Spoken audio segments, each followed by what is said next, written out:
Namaku Eva. Aku adalah seorang mahasiswa semester awal di salah satu universitas swasta di daerah Bojong Soang, Bandung. Aku berasal dari kota Jakarta. Karena jauh dari orang tuaku, mereka pun menyewakanku sebuah apartemen di dekat kampus. Dengan pertimbangan apartemen lebih luas dan aku bisa lebih leluasa untuk melakukan aktivitas sehari-hari. Aku tinggal di lantai 5 apartemen. Sejak awal aku tinggal di apartemen ini, aku merasa nyaman. Teman-teman kampusku pun sering datang untuk mengerjakan tugas kelompok. Tak jarang mereka menginap di apartemenku. Setiap hari, aku pulang sekitar pukul 7 malam setelah menyelesaikan perkuliahanku serta kegiatan lain di kampus.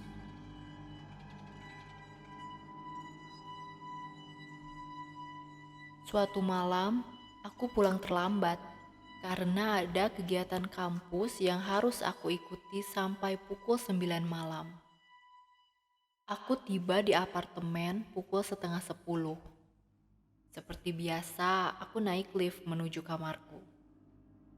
Ketika aku masuk ke dalam lift, ada seorang wanita muda yang cantik dengan baju merah ikut masuk. Tapi wanita itu tidak memencet tombol lift. Aku berpikir mungkin tujuannya sama ke lantai 5. Sampainya di lantai 5, pintu lift terbuka. Aku pun keluar lift. Wanita cantik berbaju merah itu pun keluar dan mendahuluiku masuk ke kamar tepat di samping kiri kamarku.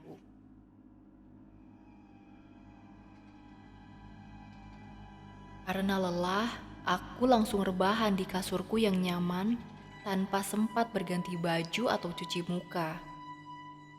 Aku terbangun ketika ada suara ketukan di luar kamar. Aku pun menghampiri pintu dan membukanya. Tidak ada siapa-siapa.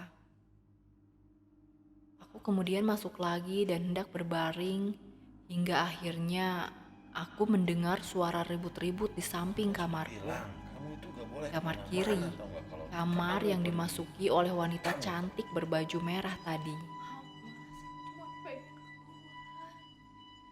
Terdengar suara benda yang dibanting dengan keras di kamar samping.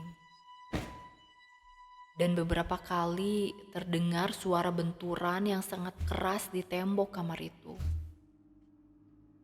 Kemudian ada suara perempuan yang menangis dengan tangisan yang menyayat hati. Aku yang mendengar suara itu khawatir. Jangan-jangan wanita berbaju merah itu sedang mengalami kekerasan. Lalu tak lama kemudian ada suara pekikan tertahan yang jelas terdengar seperti suara orang yang kesakitan. Aku panik, kemudian bergegas menelpon resepsionis untuk meminta bantuan.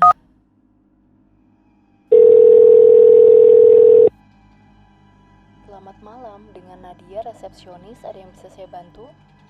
Halo mbak, saya ini dari kamar 503. Mbak, di kamar 504 sepertinya ada yang berantem. Bisa tolong segera ke sini?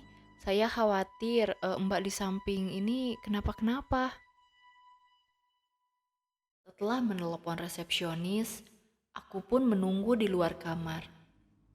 Aku mencoba menghampiri kamar samping dan mengetuk-ngetuk pintunya. Tapi tidak ada jawaban. Mbak, mbak, apa yang terjadi di dalam mbak? Mbak nggak apa-apa kan? Aku terus mengetuk pintu, tetapi tidak ada suara apapun dari dalam. Tak lama kemudian, 2 orang security apartemen datang. Mereka bertanya apa yang terjadi. Aku pun menjelaskan apa yang kudengar. 2 security itu saling memandang. Kemudian mereka bilang tidak ada siapa-siapa di kamar 504 ini. Sudah berbulan-bulan kamar ini kosong. Aku membantah dan bersikukuh. Tadi aku bersama seorang wanita di dalam lift, dan wanita itu masuk ke dalam kamar 504. Akhirnya, salah seorang dari security itu membuka kamar dengan kunci yang mereka bawa. Ketika pintu terbuka,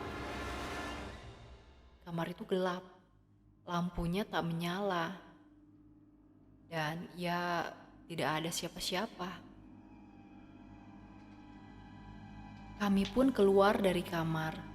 Dan aku meminta maaf karena mungkin aku telah salah dengar tadi. Kemudian aku masuk ke kamarku. Tapi aku benar-benar penasaran dengan apa yang aku dengar. Aku yakin tidak salah dengar, karena semuanya terdengar begitu nyata. Tapi aku tak mau ambil pusing. Kemudian segera beranjak ke tempat tidur dan mulai terlelap. Aku terbangun ketika terdengar suara ketukan di depan pintu. Aku pun membuka pintu dan tampak wanita cantik berbaju merah itu berdiri di depan kamar apartemenku. Wajahnya menunduk. Aku yang khawatir dengan wanita ini memintanya masuk ke dalam. Kemudian wanita itu pun masuk. Aku lalu memberinya segelas teh hangat. Mbak, mbak gak apa-apa. Wanita itu hanya diam dan terus menundukkan wajahnya.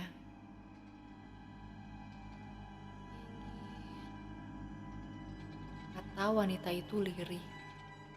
Aku segera mengambil selimut dan memakaikannya pada wanita itu. Mbak, siapa namanya? Sari. Wanita itu menjawab dengan lirih. Mbak Sari, tadi apa yang terjadi di kamar Mbak? Wanita bernama Sari itu tiba-tiba menangis. Aku disekap pacarku, Mbak. Aku disekap pacarku. Pacarku namanya Agus. Dia sekap aku. Dia juga perkosa aku dan nyiksa aku, Mbak. Aku gak bisa kemana-mana, Mbak. Si Agus terus jagain aku, Mbak. Aku gak bisa kabur. Tolong aku, Mbak.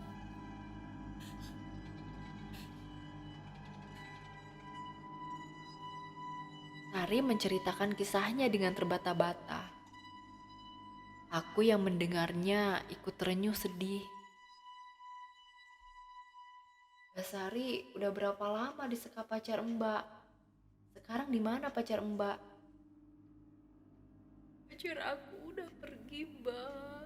Aku dibawa pacarku gak tahu kemana, Mbak. Gelap. Di sini gelap, Mbak. Aku menepuk pundak Sari, mencoba menenangkannya. Kemudian aku melihat ke arah tangannya. Terdapat goresan panjang yang menganga dan mengeluarkan darah segar. Aku terkejut dan loncat. Mbak, kenapa tangan Mbak? Mbak mau mencoba bunuh diri ya? Ayo kita ke rumah sakit Mbak. Aku segera meraih teleponku hendak menelpon ambulans. Tetapi tiba-tiba sebuah tangan dingin menyentuh tanganku. Aku melihat tangan Sari yang putih pucat, bercucuran darah segar, sedang menyentuh tanganku.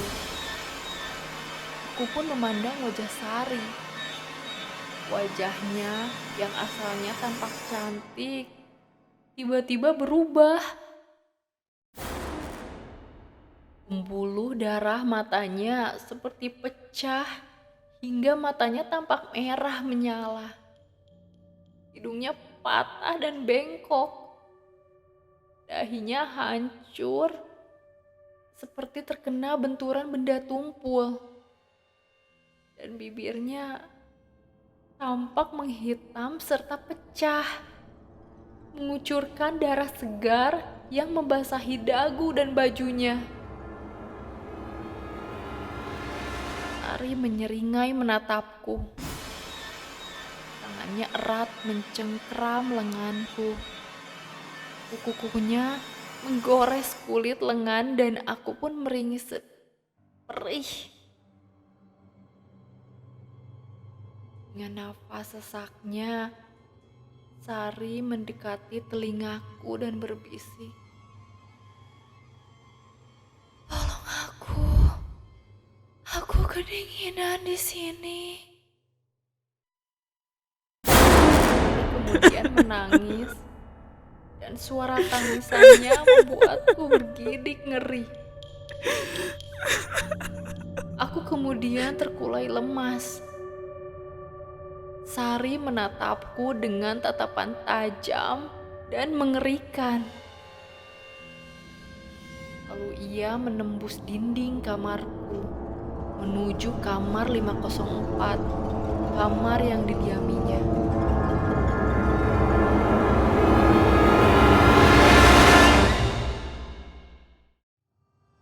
Aku terbangun. Ternyata itu hanya mimpi. Tetapi di kamarku tercium bau amis darah yang menyengat. Dan tiba-tiba seseorang mengetuk dinding kamarku dari kamar 504. Aku tersentak. Samar-samar terdengar suara Sari.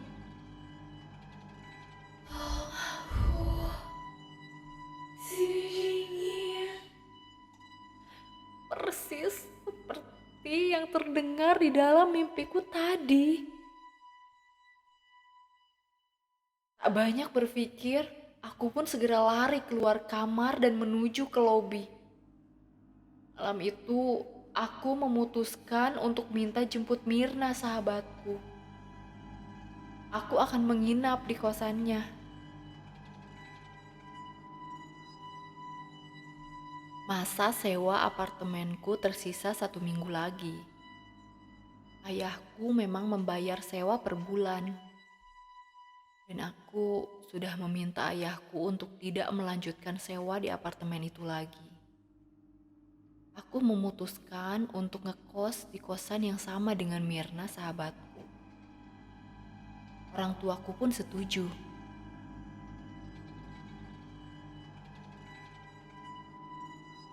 Beberapa bulan sesudah kejadian itu, salah seorang kakak tingkatku cerita mengenai apartemen yang sempat aku tempati itu. Ternyata beberapa tahun lalu ada sebuah kejadian tragis yang terjadi di kamar 504. Seorang mayat wanita muda ditemukan di pinggir jalan tol Buah Batu. Tubuh wanita itu penuh dengan luka bekas penyiksaan dan wajahnya hampir tidak dikenali. Di tangannya terdapat sayatan. Beberapa saat setelah ditemukannya mayat itu, pelakunya ditangkap. Dan pelakunya adalah kenalan wanita itu. Mereka berkenalan melalui aplikasi kencan. Wanita itu sempat hilang selama beberapa minggu. Ternyata wanita itu disekap oleh kenalannya ini di apartemen kamar nomor 504. Selama disekap, wanita itu mengalami pelecehan seksual dan penyiksaan. Wanita itu pun dibiarkan kelaparan. Hingga akhirnya wanita itu sudah tidak kuat dan memutuskan untuk bunuh diri dengan cara menyayat nadi tangannya. Setelah wanita itu meninggal, pelaku membuangnya di pinggir jalan tol.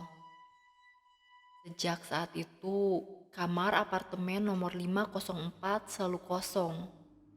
Karena di malam-malam tertentu, Sosok wanita berbaju merah itu seringkali menampakkan dirinya dan mengganggu penghuni kamar itu. Nampaknya wanita itu meninggal dalam keadaan yang penuh dengan dendam, amarah, sakit hati, dan penasaran. Tak jarang, sosok wanita berbaju merah itu juga menampakkan diri ke pengendara yang melintas di jalan tol Buah Batu.